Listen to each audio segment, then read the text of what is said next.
Sejam bem-vindos à mesa. Podem se sentar. Oi de novo. Sejam bem-vindos. Tomem essa água geladinha que está à frente de vocês. Não está geladinha, mas tomem água. Vamos à mensagem. O tema da mensagem é olhos espirituais. Em Gênesis 21, 14 e 21. Na manhã seguinte, Abraão levantou-se de madrugada, pegou pão e um odre de água, pôs tudo sobre as costas de Agar, deu-lhe o menino e a despediu. Ela saiu andando sem rumo pelo deserto de Berseba.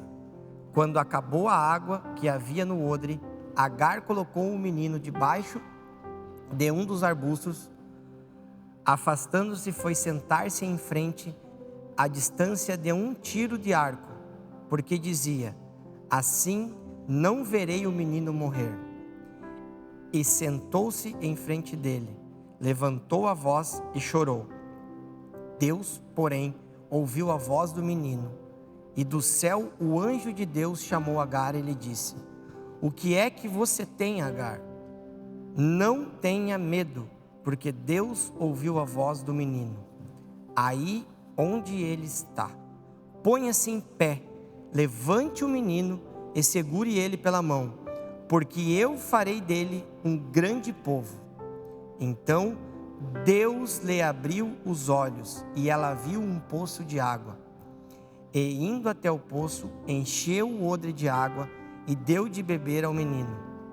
Deus estava com o menino, que cresceu, morou no deserto e se tornou flecheiro. Ele morava no deserto de Parã, e a mãe dele o casou com uma mulher da terra do Egito. Essa é uma história que mexe muito comigo, porque ela está dentro da história de Abraão e de Isaac. E eu tenho um filho que se chama Isaac, e que a gente considera, eu e minha esposa, como o filho da promessa, assim como a história conta. Aqui a gente sabe que Agar era uma serva de Abraão, porque Sara não podia dar filhos descendentes a Abraão. Então ela permitiu que Agar se deitasse com Abraão, para que gerasse um herdeiro para ele. Essa permissão foi anterior à visita do anjo a Sara, o anjo que entregou para ela a promessa de um filho. E a história continua e acontece que quando Isaac nasce, Sara pede que Abraão mande Agar embora com seu filho.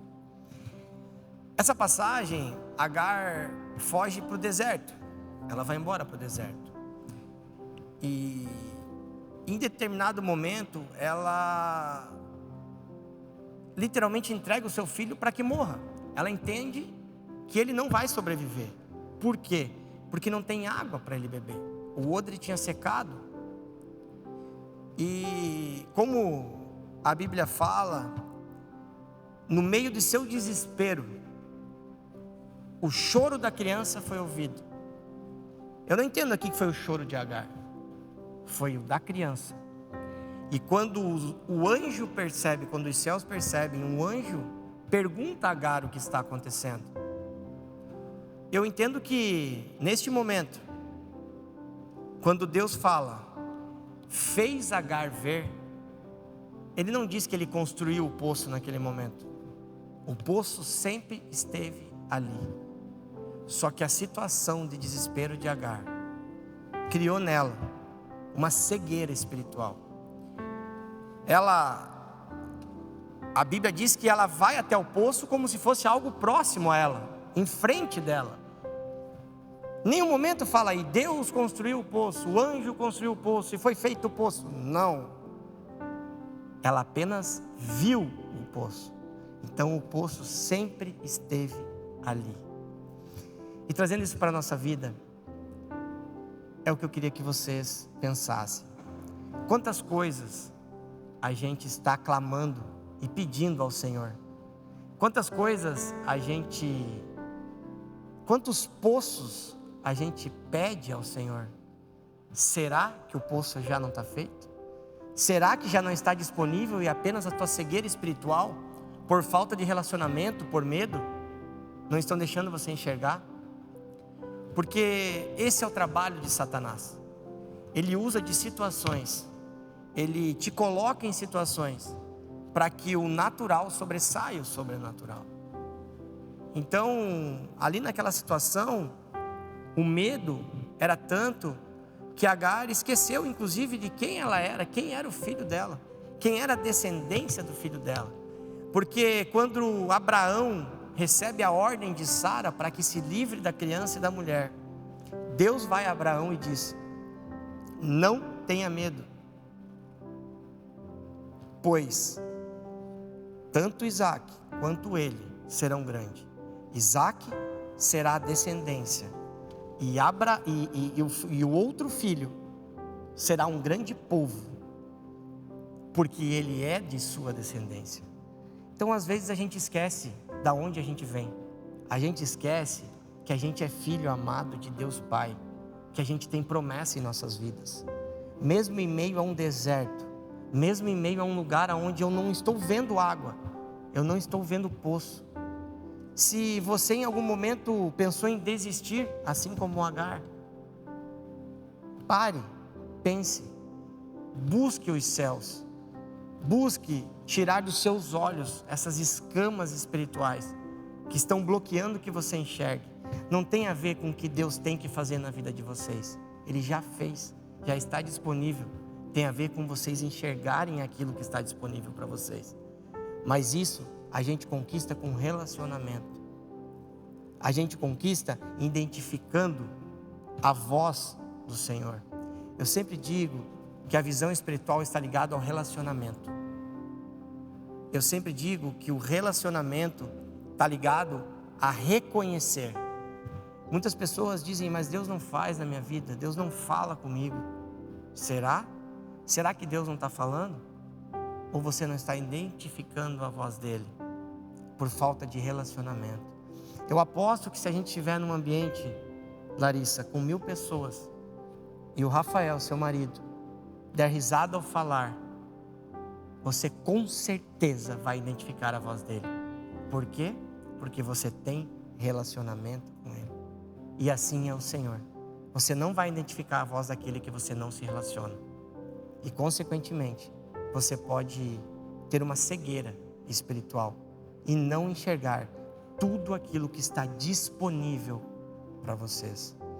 Você que está em casa, não ore apenas para que Deus faça, mas ore para que Deus te dê visão daquilo que está disponível na sua vida, naquilo que às vezes as circunstâncias não deixam você enxergar, você ver e consequentemente você viver. A questão do poço era sobrevivência. A questão da água para aquela criança era sobrevivência. Só que existia uma promessa do Senhor, de que Ele cuidaria daquela criança. E muitas vezes nós como humanos temos promessas, só que as circunstâncias, o medo, a insegurança, fazem com que a gente não enxergue tudo aquilo que está disponível. Todos aqueles poços, com aquela água limpa, potável, está disponível para matar a nossa sede. Por isso, eu profetizo sobre a vida de vocês, para que todos vocês, ou melhor, todos nós, porque esse relacionamento tem que ser diário, essa visão tem que ser diária. O meu pastor sempre fala que o que mais nos cega são os nossos próprios olhos, porque os nossos olhos humanos são limitados. Os nossos olhos humanos não enxergam o além. Os nossos olhos humanos, eles têm um limite de visão. E as coisas que Deus quer fazer na sua vida, na sua, não é de você em casa, é algo que os seus olhos humanos não conseguem enxergar. Por isso, ore por visão espiritual, melhore o seu relacionamento com o Senhor. Faça com que Ele consiga chegar até o seu coração. Faça com que os seus ouvidos identifiquem a voz dEle. Faça com que os seus olhos tenham uma visão além da humana, uma visão do sobrenatural, para que vocês enxerguem todos os poços que já estão feitos e disponíveis para você para a sua vida, para a nossa vida. Por isso, que Deus abençoe a sua vida. Deus te ama. Deus é contigo.